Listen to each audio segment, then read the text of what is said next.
Hi అండి. నా పేరు అనూష. ఒక విషయం అయితే మీకు చెప్దామని అనుకున్నానండి. అందుకే ఇది ఇప్పుడు వీడియో అయితే చేస్తున్నాను. నేను యూట్యూబ్ ఛానల్ క్రియేట్ చేసి 2020లో క్రియేట్ చేశానండి. అప్పుడు నాకు వీడియోలు ఎలా పెట్టాలో తెలీదు. సో, ఇప్పటికి కూడా ఎలా పెట్టాలో నాకు తెలీదు. ఏదో అంటే నాకు తోచిన విధంగా వీడియోస్ అయితే పెడుతున్నాను. దానికి కూడా లైక్స్, సబ్స్క్రైబర్సు ఆహ్, అవేమీ లేవు.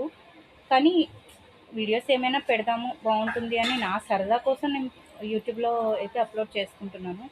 సరే కదా! సబ్స్క్రైబర్స్ అయినా కొంచెం ఉండాలి కదా! అని మా ఫ్యామిలీకి, మా ఫ్రెండ్స్‌కి కూడా తెలిసిన వాళ్ళకి చెప్పానండి. సబ్స్క్రైబ్ చేసుకోమని నా ఛానల్‌ని. అలాగే అంటే ఒక 18 మంది, 19 మంది వరకు సబ్స్క్రైబ్ చేసుకున్నారండి. అయితే నాకెంతో సంతోషం అనిపించింది. అంటే కొత్త కాబట్టి 19 మందంటే చేయలేని వాళ్ళకి ఇది 19 మంది సబ్స్క్రైబర్స్ అంటే ఎంతో సంతోషం అనిపిస్తుంది గదా! నాకు అలాగే అనిపించింది.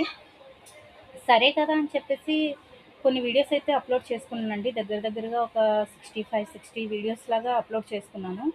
అయితే నేను రీసెంట్‌గా చూసేసరికి అంటే నేను చూసేసరికి 19 మంది సబ్స్క్రైబర్స్‌లో ఒకళ్ళు ఎగ్జిట్ అయిపోయారు. అన్‌సబ్స్క్రైబ్ చేసుకున్నారనమాట.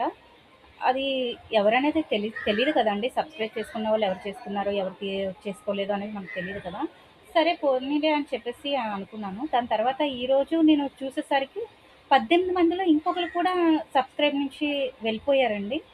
అది నిజంగా అంటారు గదండీ! ఒకళ్ళు ఎదిగితే చూడలేరు అని అంటారు గదా! నేనింకా ఎదగనే లేదు.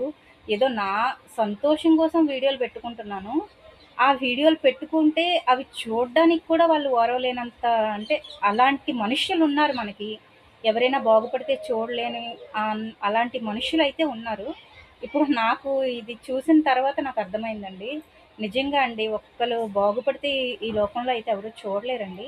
ఒకళ్ళు బాగుపడుతుంటే, ఒకళ్ళు ముందుకెళ్తుంటే, ఒకళ్ళు ఎదుగుతుంటే, వెనక్కి చెయ్యి పట్టి లాగేసే వాళ్ళే ఉన్నారు కానీ, ముందుకి ప్రోత్సహించి ముందుకు తీసుకెళ్ళే వాళ్ళు ఎవరు కూడా లేరు. అది ఫ్యామిలీ అయినా, ఫ్రెండ్స్ అయినా, ఎవరైనా. ఇది నిజమేనండి. ఇది వాస్తవమే.